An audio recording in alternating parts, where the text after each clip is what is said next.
The drawing board for Nandipha Magudumana's legal team. Magudumana remains behind bars after the Bloemfontein Magistrates Court denied her bail bid.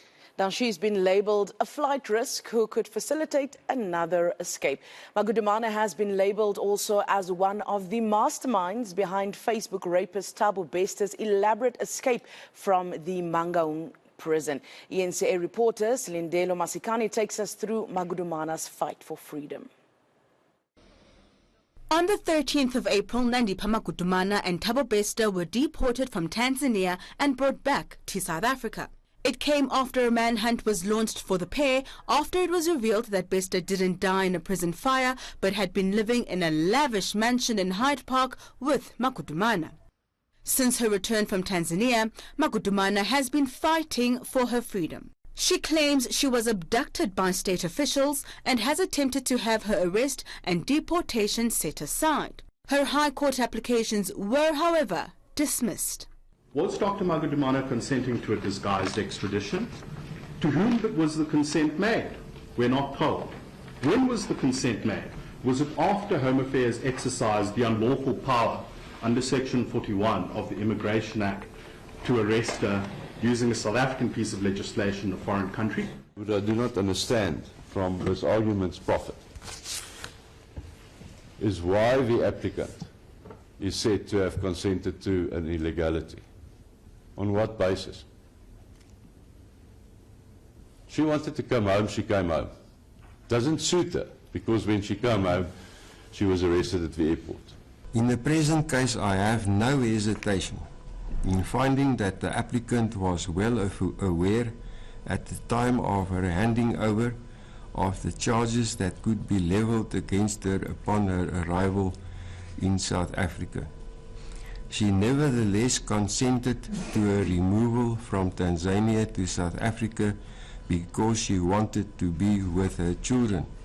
The application is dismissed with costs.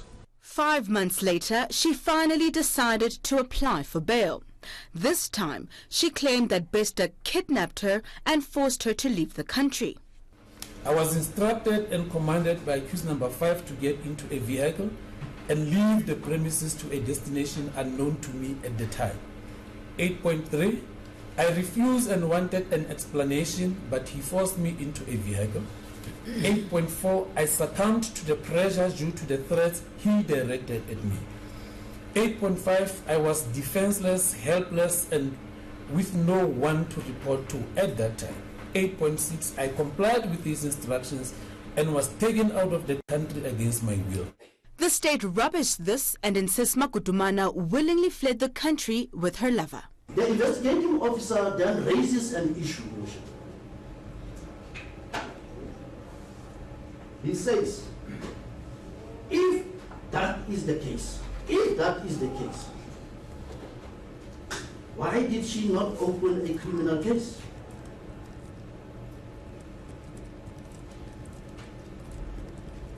That question of the investigating officer is answered by Advocate Amedi. What does he say? He says it's the applicant's choice whether to open a case or not. It is her choice. And Mr. Mklou, don't say it's a choice, says it's her prerogative. In her judgment, Magistrate Estelle de Lange didn't mince her words. I find that the applicant is a definite flight risk and that no bail condition will assist under the circumstances to limit this risk. The evidence indicates that she does not really need a passport of her own to leave the borders of this country, but she crossed a few borders with accused number 5. It's a good indication that she has the necessary means, the know-how to leave the country. So what are Magudumana's options now? You have an automatic right of appeal against a bail refusal. All you have to do is you have to file your notice of appeal, and then the matter will be enrolled in the High Court before a single judge within a reasonable time, and she would probably be unwise to not pursue that. You know, the accused still has the constitutional right to exhaust all her remedies, and that means she can go all the way to the Concord if she wishes to. She was supposed to actually volunteer some solutions as to how the court can ensure that she remains in South Africa. And I mean, I've seen hardened criminals that they have these ankle bracelets or ankle taps that is actually like a monitor. There is measures. I disagree with the magistrate in where she's saying there's not other conditions that can be set, and that's one of the things that they can put her under house arrest for the remainder of this period, where she has to sign in the morning, in the afternoon, and even in the evening. So it means that you have got limited time to actually move, plus the ankle brace.